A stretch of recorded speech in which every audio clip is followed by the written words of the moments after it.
No niin, hyvää iltaa ja tervetuloa taas tänne suunnittelutoimiston pariin.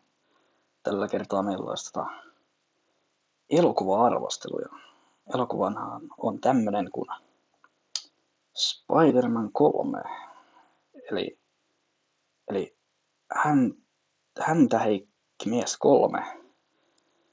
Ja päädyin tämän kyseisen elokuvan valitsemaan, koska muistaakseni tämä on tosi hyvä elokuva ja mulla on tää vielä aika tuoreessa muistissa, että joku viimeksi taisin tää joku 8 vuotta sitten katsoa, että, että aika hyvin vielä muistaa nämä, mitä tässä tapahtui. Ja tosissaan,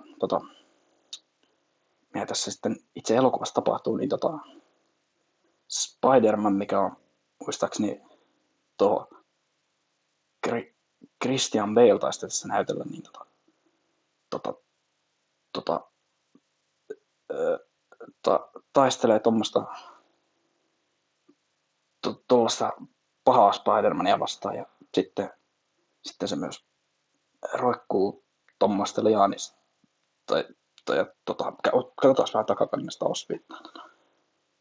Kyllähän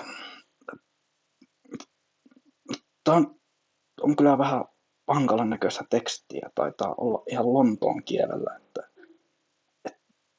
mi, mikä Dunstlook, ei nyt on kyllä taitaa olla Lontoota, niin ei mennä noin pitkänä, mutta jos nyt arvosana tälle elokuvalle pitäisi antaa, niin 4,5 tähteä 5, että sen verran hyvä elokuva tämä muistaakseni on, että kannattaa katsoa kotona, ellet ole alle 13-vuotias, niin sitten et saa tätä katsoa. Tulee soota muuten tältä suunnittelutoimiston suunnilta, mutta muuten niin kannattaa katsoa nopea.